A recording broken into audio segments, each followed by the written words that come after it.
Hello students, welcome to guidance গুরু চ্যানেলে তোমাদের সকলকে স্বাগত। প্রত্যেকে ভালো আছো এবং সুস্থ আছো আশা করি। আর আমরা আজ থেকে একটা নতুন ক্লাস শুরু করছি, সেটা হচ্ছে এসএসসি জিডি পরীক্ষা। তোমরা প্রত্যেকেই জানো যে তোমাদের এসএসসি জিডি পরীক্ষা হবে আর বেশি দিন সময় নেই, হাতে 2 মাসের মতো সময় আছে। তো আমরা রোজ প্রত্যেক দিন একটা করে জিকে জিএসের জন্য প্র্যাকটিস সেট আজ থেকে শুরু করছি। প্রত্যেক দিন সন্ধে 7টার সময় তোমাদের ক্লাসটা আসবে, সন্ধে 7টার সময় ক্লাসটা আসবে। এর আগে আমরা প্রত্যেক দিন রাত 8টার সময় 2024 সালের প্রিভিয়াস ইয়ারের কোশ্চেনগুলো করছিলাম, সেটা আমাদের কমপ্লিট হয়ে গেছে। তো যেহেতু শীতকাল সেই জন্য আমি টাইমটা একটু এগিয়ে নিয়ে এসেছি, 7টায় ক্লাসটা আসবে, 7টার সময় পাবলিশ হবে, ঠিক আছে। আর যে ক্লাসগুলো এতদিন হয়েছে আমাদের, সেই ক্লাসগুলো না দেখে থাকলে প্লেলিস্ট করে দিয়েছি, চ্যানেলে পেয়ে যাবে, প্লেলিস্ট থেকে প্রত্যেকে দেখে নাও। আরেকটা ব্যাপার হচ্ছে পিডিএফ 2024 সালের সমস্ত শিফট, অর্থাৎ 52টি শিফটের পিডিএফ যদি তোমরা নিতে চাও, সঙ্গে 2021 সাল, 2022-23 সাল এগুলোও যদি নিতে চাও, তাহলে আমাদের যে নাম্বারটা দেখতে পাচ্ছ, হোয়াটসঅ্যাপ নাম্বার 7001501393, এই নাম্বারে হোয়াটসঅ্যাপ করো। পুরো প্যাকেজটা তোমরা একসঙ্গে পেয়ে যাবে, সঙ্গে কারেন্ট অ্যাফেয়ার্স, স্ট্যাটিক জিকে পুরোটা একসঙ্গে যদি নিতে চাও তাহলে 199-এ তোমাদের কম দামের মধ্যে হয়ে যাবে, ঠিক আছে। আর যদি তোমরা শুধু এক বছরের নিতে চাও তাহলে একটু প্রাইসটা হয়তো বেশি পড়তে পারে। তো ডেসক্রিপশানে লিঙ্ক দেওয়া থাকবে, তোমরা 1 বছর করেও নিতে পারো, ঠিক আছে। তাহলে 1 বছরের করে নিলে তখন কিন্তু লিঙ্ক থেকে পারচেজ করতে হবে। ঠিক আছে, নিতে চাইলে অবশ্যই নিয়ে নাও। আর ফ্রি টেলিগ্রাম চ্যানেলেও রয়েছে আমাদের, যদি জয়েন করতে চাও ডেসক্রিপশানে লিঙ্ক থাকবে, প্রত্যেকে ফ্রি টেলিগ্রাম চ্যানেলে অবশ্যই জয়েন করবে। চলো আর দেরি করবো না, আজকের প্রথম প্রশ্নে যাব আমরা। দেখো কি আছে প্রথম প্রশ্ন। নিচের মধ্যে কে তার ইয়াতি এবং তুগলক নাটকের জন্য সবচেয়ে বেশি পরিচিত? কে তার ইয়াতি এবং তুগলক নাটকের জন্য সবচেয়ে বেশি পরিচিত? তো একজন একজন মানে বিখ্যাত ব্যক্তি বলা চলে, তিনি সারা বছর ধরে নাটক করে গিয়েছেন বা প্লে করেছেন, বা নাটকের সঙ্গে কাজ করেছেন সারা বছর। তিনি হচ্ছেন গিরিশ কার্নাড, ঠিক আছে। গিরিশ কার্নাড 2019 সালে তিনি মারা গেছেন। আর তিনি সবচেয়ে বেশি বিখ্যাত হচ্ছে, তার একটা নাটক আছে, সেটা হচ্ছে তুঘলক। এই নাটকটার জন্য তিনি সবচেয়ে বেশি বিখ্যাত। আর আরেকটা নাটক হচ্ছে ইয়াতি। ইয়াতি এবং তুঘলক দুটো নাটকের জন্যই তিনি বিখ্যাত। তিনি গিরিশ কার্নাড, নাম কি? Girish Karnad is the correct answer. চলো নেক্সট প্রশ্নে আমরা যাব। গিরিশ কার্নাড মুম্বাইয়ে জন্মগ্রহণ করেছিলেন 1938 সালে, ঠিক আছে। আর 2019 সালে তিনি মারা গেছেন। পরবর্তী প্রশ্ন আমরা দেখব। ক্লাস ভালো লাগলে প্রত্যেকে লাইক করবে, তোমার বন্ধুদের সাথে শেয়ার করে দেবে। দেখো, লা লিগা শিরোনাম ড্যাশের সাথে যুক্ত। তো যারা সাধারণত ফুটবল খেলা দেখো তারা এই লা লিগাটা প্রত্যেকেই জানবে যে লা লিগা কী জিনিস, ঠিক আছে। লা লিগা হচ্ছে ফুটবল খেলার সঙ্গে যুক্ত একটা চ্যাম্পিয়নশিপের নাম। নাম লা লিগা ফুটবল চ্যাম্পিয়নশিপ। যেমন হয়ে থাকে উয়েফা চ্যাম্পিয়নশিপ হয়ে থাকে, তো তারই মধ্যে পড়ছে লা লিগা। এই লা লিগা এটা একটা অর্গানাইজেশন বডি, আর এটা প্রতিষ্ঠা হয়েছিল লা লিগা 1929 সালে, ঠিক আছে। আর এই যে চ্যাম্পিয়নশিপ যদি বলা চলে, যে লা লিগা এখনো পর্যন্ত সব থেকে বেশি চ্যাম্পিয়ন হয়েছে কোন দেশ যদি বলা হয়, বা কোন ফুটবল ক্লাব, তখন হবে রিয়েল মাদ্রিদ। রিয়েল মাদ্রিদ স্পেনের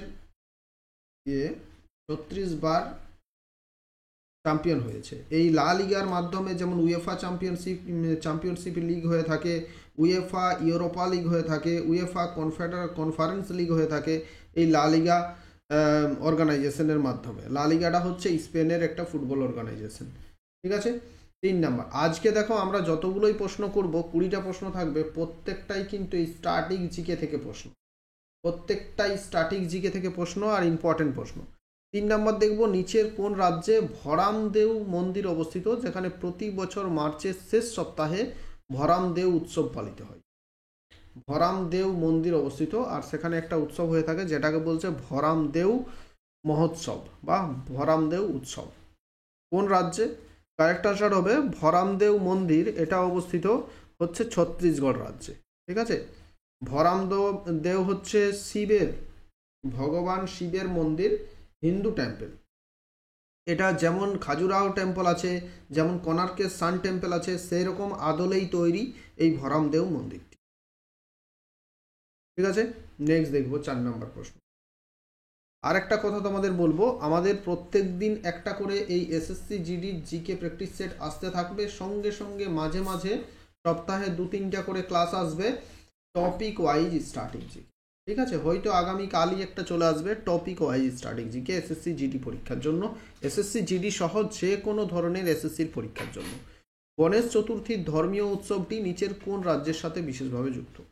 দেখো, এটা আর বলার অপেক্ষা রাখে না, তোমরা অবশ্যই প্রত্যেকে কমেন্ট বক্সে কমেন্ট করবে যে গণেশ চতুর্থী কোন রাজ্যের একটা বিখ্যাত উৎসবের নাম। প্রত্যেকের কাছে আমি কমেন্ট আশা করছি। নেক্সট দেখো 5 নম্বর প্রশ্নটা কি আছে, তালাজা গুহাগুলি ড্যাশ রাজ্যে অবস্থিত? তালাজা গুহাগুলি কোন রাজ্যে অবস্থিত? তালাজা গুহা, তালাজা হচ্ছে একটা গুহার নাম। এই তালাজা গুহাগুলি অবস্থিত ভাবনগর জেলা, গুজরাটে। ঠিক আছে, গুজরাটের ভাবনগর তোমরা প্রত্যেকেই জানো, সেখানেই এই তালাজা গুহাগুলি অবস্থিত। ঠিক আছে, এটা হচ্ছে পাথরের পাহাড়ের ওপর গুহা তৈরি করেছে, বহুদিন আগে তৈরি হয়েছে সেই গুহাগুলো, তালাজা গুহা এগুলোর নাম। তাহলে অপশন 4 কারেক্ট আনসার হচ্ছে। 5 নম্বর দেখো, আবর পাহাড় নিচের কোন রাজ্যে অবস্থিত? আবর হিলস, আবর হিলস বা আবর পাহাড় কোন রাজ্যে অবস্থিত? আবর পাহাড় কোন রাজ্যে অবস্থিত? আবর পাহাড়গুলো হচ্ছে ভারত এবং চীনের মধ্যে একটা বর্ডারের কাজ করে। ঠিক আছে, অরুণাচল প্রদেশে অবস্থিত, ভারত এবং চীনের মধ্যে বর্ডারের কাজ করে, এবং এরই সঙ্গে সঙ্গে আরও পাহাড় রয়েছে, যেমন মিরি হিলস, এটাও পরীক্ষায় আসে, মিরি পাহাড়, মিরি হিলস বা মিরি পাহাড়। তারপরে হচ্ছে মিসমি, মিসমি একটা উপজাতিরও নাম, মিসমি হিলস, এগুলো সবই আছে অরুণাচল প্রদেশে, চীনের সাথে ভারতের বর্ডার তৈরি করেছে এগুলো, তো পরীক্ষায় আসে। নেক্সট দেখো 7 নাম্বার, কোন দেশকে সুমো রেসলিং খেলার উৎপত্তি স্থল হিসেবে গণ্য করা হয়? এটা আমরা ছোটবেলা থেকেই পড়েছি যে সুমো রেসলিং যে খেলাটা, সেটা জাপানে শুরু হয়েছে। Option 1 is the correct answer, Japan. যেমন জুডো খেলা, তেমনই হচ্ছে সুমো রেসলিং, এটা জাপানে শুরু হয়েছে। 8 নাম্বার, ভারতের নিচের কোন শহরে সপ্তক সঙ্গীত উৎসব পালিত হয়? সপ্তক সঙ্গীত স্কুল বা একাডেমি বলে একটা সংস্থা আছে, সেই সপ্তক সঙ্গীত একাডেমি দ্বারা প্রত্যেক বছর সপ্তক সঙ্গীত ফেস্টিভ্যাল আয়োজিত হয়। 13 দিন ধরে এই আয়োজনটা চলে বা এই উৎসবটা চলে। এটা হচ্ছে ক্লাসিক্যাল ডান্সের ওপর, না সরি, ক্লাসিক্যাল সিঙ্গিং বা ক্লাসিক্যাল সঙ্গের ওপর একটা উৎসব। ক্লাসিক্যাল সং বলতে ভারতের যে 8টি ধ্রুপদী ধ্রুপদী নৃত্যগুলো, আর ক্লাসিক্যাল সং আছে ভারতের যেগুলো, সেগুলো নিয়ে হচ্ছে সপ্তক সঙ্গীত উৎসব। তো এটা কোথায়? আহমেদাবাদ, আহমেদাবাদ, গুজরাটের আহমেদাবাদে। ক্লাসিক্যাল মিউজিকের উপর 13 দিন ব্যাপী একটা উৎসব হয়ে থাকে। 9 দেখো, নিচের মধ্যে কে তাদের কথাকলি নাচের জন্য সুপরিচিত ছিলেন? কথাকলি ডান্স, ভারতের 8টি ধ্রুপদী নৃত্যের মধ্যে একটা হচ্ছে কথাকলি ডান্স। তো এই যে 4টে অপশন, তাদের মধ্যে কে কথাকলি নাচের জন্য সুপরিচিত? চলো 8টা ধ্রুপদী নৃত্যের নাম আমরা আগে জেনে নিই। প্রথমেই আসবে যেমন ভারতনাট্যম, তামিলনাড়ু। 2 আসছে কথাকলি, 3 আসছে মোহিনীআট্টম। কথাকলি এবং মোহিনীআট্টম এগুলো হচ্ছে কেরালা। কুচিপুড়ি হচ্ছে অন্ধ্রপ্রদেশ। 5 হচ্ছে সাত্রিয়া, সাত্রিয়া হচ্ছে আসাম। 6 হচ্ছে কত্থক, কত্থক হচ্ছে উত্তরপ্রদেশ সহ উত্তর ভারত। 7 হচ্ছে মণিপুরি মানে মণিপুর। 8 হচ্ছে ওড়িশি মানে হচ্ছে ওড়িশা। এই 8টি আমাদের ধ্রুপদী নৃত্য আছে। এখন প্রশ্ন হচ্ছে যে কথাকলি নাচের সাথে নিম্নের কে যুক্ত? কারেক্ট আনসার হবে মাদাভুর বাসুদেবন নায়ার, মাদাভুর বাসুদেবন নায়ার। আচ্ছা, আরও কয়েকজন কথাকলির বিখ্যাত ফেমাস ডান্সারের নাম জেনে রাখো, যেমন কলামণ্ডলম গোপী, কলামণ্ডলম, কলামণ্ডলম গোপী। ঠিক আছে, কলামণ্ডলম গোপী। তারপর হচ্ছে কাভুঙ্গাল চাথুনি বলে একজন নাম আছে। ঠিক আছে, কাভুঙ্গাল শুধু মনে রাখবে, কাভুঙ্গাল, এটাও পরীক্ষায় কিন্তু আসে, কাভুঙ্গাল। তারপর গুরু গোপীনাথ, এরা হচ্ছে কথাকলির সঙ্গে যুক্ত। 10 নম্বর প্রশ্নটা দেখো, আমং মং উৎসব কোন রাজ্য বা কেন্দ্রশাসিত অঞ্চলের সঙ্গে যুক্ত? আমং মং উৎসব, বা এটাকে অনেক সময় মুং মুং উৎসব বলা হয়। কি উৎসব? মুং মুং উৎসব, বা এটাকে মং মং উৎসবও বলা হয়ে থাকে। মুং মুং বা মং মং বা আমং মং উৎসব কোন রাজ্য বা কেন্দ্রশাসিত অঞ্চলের সঙ্গে যুক্ত? কোন রাজ্য বা কেন্দ্রশাসিত অঞ্চলের সঙ্গে যুক্ত মুং মুং উৎসব? ঠিক আছে, কারেক্ট আনসার কি হবে? কারেক্ট আনসার হচ্ছে নাগাল্যান্ড। নাগাল্যান্ড রাজ্যের সঙ্গে যুক্ত। ঠিক আছে, নাগাল্যান্ড রাজ্যের সঙ্গে যুক্ত। হ্যাঁ, নাগাল্যান্ড রাজ্যের সঙ্গে যুক্ত মং মং উৎসব বা মুং মুং উৎসব।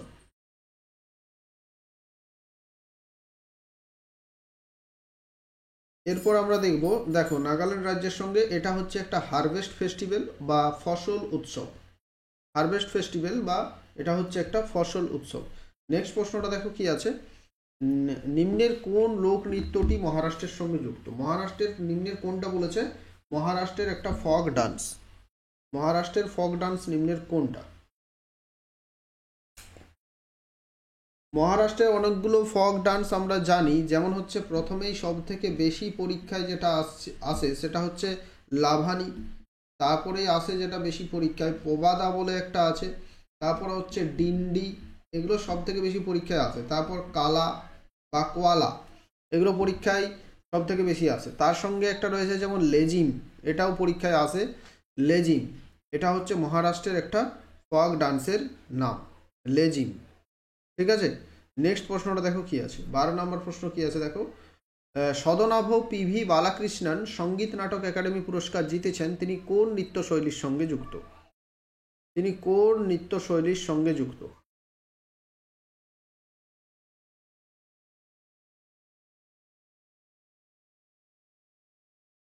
কোন নৃত্যশৈলীর সঙ্গে তিনি যুক্ত?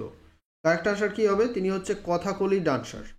কথাকলি নৃত্যের সঙ্গে যুক্ত তিনি হচ্ছেন সদনাভ P B Balakrishnan. Option B, Kathakali কথাকার ডান্স। এক্ষুনি তোমাদের বললাম কথাকলি হচ্ছে কেরালার ডান্স। 13 নম্বর, মেঘদূত কার লেখা? প্রত্যেকের কাছেই আমি এটা উত্তর আশা করব, আশা করি প্রত্যেকেই এটা জানো। মেঘদূতম, কুমার সম্ভবম, তারপর রঘুবংশম, তারপর আছে মালবিকাগ্নিমিত্রম, অভিজ্ঞান শকুন্তলম, এগুলো সবাই আশা করি জানো। এটা হচ্ছে কালিদাসের লেখা, বিখ্যাত কবি কালিদাসের লেখা। মেঘদূতম, মালবিকাগ্নিমিত্রম, রঘুবংশম, অভিজ্ঞান শকুন্তলম, কুমার সম্ভবম, এগুলো সবই হচ্ছে কালিদাসের লেখা। বিখ্যাত কবি কালিদাস 5ম শতকে এগুলো লিখেছেন। 14 নম্বর হচ্ছে ই কৃষ্ণা আইয়ার নিম্নের কোন নৃত্যের সঙ্গে যুক্ত?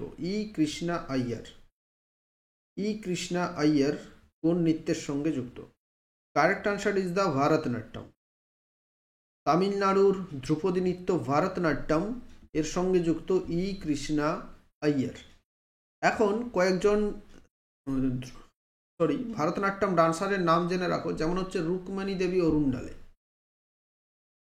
রুক্মিণী দেবী অরুণডালে, রুক্মিণী দেবী অরুণডালে। তারপর হচ্ছে পদ্মা সুব্রমণিয়ম, পদ্মা সুব্রমণিয়ম। ঠিক আছে, পদ্মা সুব্রমণিয়ম। আলারমেল ভেল্লি, যে নামগুলো বলছি সব থেকে বেশিবার পরীক্ষায় আসে, একটাও নাম কিন্তু ছেড়ে যাওয়া যাবে না, প্রত্যেকটা নামই ইম্পর্টেন্ট। যামিনী কৃষ্ণমূর্তি, যামিনী কৃষ্ণমূর্তি, যামিনী কৃষ্ণমূর্তি। ঠিক আছে, সোনাল মানসিং, রুক্মিণী দেবী অরুণডালে, পদ্মা সুব্রমণিয়ম, আলারমেল ভেল্লি, যামিনী কৃষ্ণমূর্তি সবাই হচ্ছে ভারতনাট্যম ডান্সের সঙ্গে যুক্ত। 15 দেখো, নিম্নের কোন রাজ্যে মকর সংক্রান্তিকে পেদ্দা পান্ডুগা নামে পালিত হয়? মকর সংক্রান্তি উৎসবটাকে তারা কি বলে? পেদ্দা পান্ডুগা। ঠিক আছে, এটা কোথায় বলা হয়? অন্ধ্রপ্রদেশে। আমাদের এখানে যেমন আমরা মকর সংক্রান্তি পালন করি, সেই মকর সংক্রান্তি উৎসবটাই অন্ধ্রপ্রদেশে নামটা হয়ে যায় পেদ্দা পান্ডুগা। Option A. 16 দেখো, স্বাধীনতার সময় ভারতের কত শতাংশ মানুষ কৃষির উপর নির্ভরশীল ছিল? স্বাধীনতার সময় কত শতাংশ মানুষ কৃষির উপর নির্ভরশীল ছিল? তো এটা জানি আমরা প্রত্যেকেই যে বেশিরভাগ মানুষ সময় কৃষির উপর নির্ভরশীল ছিল। কি হবে কারেক্ট আনসার? কারেক্ট আনসার হচ্ছে 75% মানুষ। ভারতের 75% মানুষ কৃষির উপর সে সময় নির্ভরশীল ছিল। কিন্তু কৃষির উপর সবচেয়ে বেশি মানুষ নির্ভরশীল রয়েছে, কিন্তু কৃষির অবদানটা ভারতের জিডিপিতে সবচেয়ে কম। প্রশ্ন থাকে যে কোন সেক্টরের অবদান ভারতের জিডিপিতে সবচেয়ে বেশি, তখন কি বলতে হবে? টারসিয়ারি সেক্টর বা সার্ভিস সেক্টরের অবদান সবচেয়ে বেশি, 56%-এর মতো। আর এখানে সবচেয়ে কম মানুষ কাজ করে, কিন্তু তার অবদান সবচেয়ে বেশি। আর কৃষিতে সবচেয়ে বেশি মানুষ কাজ করে, কিন্তু তার অবদান সবচেয়ে কম। চলো নেক্সট দেখো। কৃষি বলতে কি প্রাইমারি সেক্টর, ঠিক আছে? প্রাইমারি সেক্টরের মধ্যেই চাষবাসটা আসছে। সমস্ত খনিজ পদার্থ থেকে শুরু করে যা কিছু প্রাইমারি সেক্টরের মধ্যে আসছে। 2011 সালের সেন্সাস অনুযায়ী নিম্নের কোন কেন্দ্রশাসিত অঞ্চলে লিঙ্গানুপাত সর্বাধিক? লিঙ্গ অনুপাত বলতে কি সেক্স রেশিও। কোন রাজ্যে সেক্স রেশিওটা সব থেকে বেশি? 2011 সালের সেন্সাস অনুযায়ী কোন কেন্দ্রশাসিত অঞ্চলে লিঙ্গ অনুপাত সর্বাধিক? কেন্দ্রশাসিত অঞ্চল বলেছে, রাজ্য বললে কি হতো? রাজ্য বললে হতো কেরালা। কেন্দ্রশাসিত অঞ্চল বলেছে তখন কি হবে? Puducherry. Option B, Puducherry is the correct. 18 নম্বর প্রশ্ন হচ্ছে ভারতে গুজরাটি নববর্ষ হিসেবে পালিত হয় কোন সময়টা? ভারতে গুজরাটি নববর্ষ হিসেবে পালিত হয়। আমাদের যেমন পয়লা বৈশাখ আমরা নববর্ষ হিসেবে পালন করি, তেমনি গুজরাটে তারা কোন দিনটা নববর্ষ হিসেবে পালন করে সেটা তারা কি বলে? বেস্টু বরস। কি বলে? বেস্টু বরস। ঠিক আছে, গুজরাটিরা বলে বেস্টু বরস। নেক্সট দেখো 19। নিম্নলিখিত শাস্ত্রীয় নৃত্যের মধ্যে যা 16 শতকে বৈষ্ণব সাধক মহাপুরুষ শঙ্কর দেব দ্বারা প্রবর্তিত হয়েছিল। শাস্ত্রীয় ডান্সগুলো, নিম্নে যে ক্লাসিক্যাল ডান্সগুলো আছে তাদের মধ্যে কোনটা 16শো শতকে বৈষ্ণব সাধক মহাপুরুষ শঙ্কর দেব দ্বারা প্রবর্তিত হয়েছে? কোনটা? Sattriya. Option B is the correct answer. Sattriya হচ্ছে আসামের ডান্স, আসামের ধ্রুপদী নৃত্য। আর এই ধ্রুপদী নৃত্যটা 16 শতকে বৈষ্ণব সাধক মহাপুরুষ শঙ্কর দেব দ্বারা প্রবর্তিত হয়েছিল। শাস্ত্রীয়া। Option B. আজকের লাস্ট কোশ্চেন দেখো, নিম্নের কোন উৎসবে উত্তর ভারতের মানুষ একসঙ্গে ভগবান দেবী লক্ষ্মী এবং ভগবান গণেশের পুজো করেন? সব থেকে সহজ প্রশ্ন আজকের। ভগবান লক্ষ্মী এবং ভগবান গণেশের একসঙ্গে পুজো হয়ে থাকে দেওয়ালির সময়। ঠিক আছে, সারা উত্তর ভারতব্যাপী এই পুজোটা হয়ে থাকে দেওয়ালির সময়। সারা উত্তর ভারত কেন, সারা ভারতবর্ষই বলা চলে, দেওয়ালি উৎসবের সময় একসঙ্গে গণেশ লক্ষ্মীর পুজো হয়ে থাকে। Option D is the correct answer. আর আমাদের আজকের 20টা প্রশ্ন শেষ হলো। ক্লাস ভালো লাগলে অবশ্যই প্রত্যেকে লাইক করো, তোমার বন্ধুদের সাথে বেশি করে শেয়ার করো। আজকে আমরা করলাম প্র্যাকটিস সেট 1, যেখানে 20টা স্ট্যাটিক জিকে রেখেছিলাম। আগামীকাল নতুন প্র্যাকটিস সেট আসবে বা হয়তো টপিক ধরে প্রশ্ন আসবে। তো প্রত্যেক সপ্তাহের সানডে ক্লাস অফ, আর 4 দিন তোমাদের আসবে প্র্যাকটিস সেট, আর দুদিন হয়তো হবে স্ট্যাটিক জিকে, টপিক ধরে স্ট্যাটিক জিকে। এইভাবে চলবে যতদিন না পরীক্ষা হচ্ছে। তোমাদের একটু সাপোর্টের প্রয়োজন, একটু শেয়ার করো বেশি বেশি করে তোমার বন্ধুদের সাথে। আর নতুন হয়ে থাকলে সাবস্ক্রাইব করো, ডেসক্রিপশানে লিঙ্ক আছে, প্রত্যেকে আমাদের টেলিগ্রাম চ্যানেলে জয়েন করে যাও। Thank you.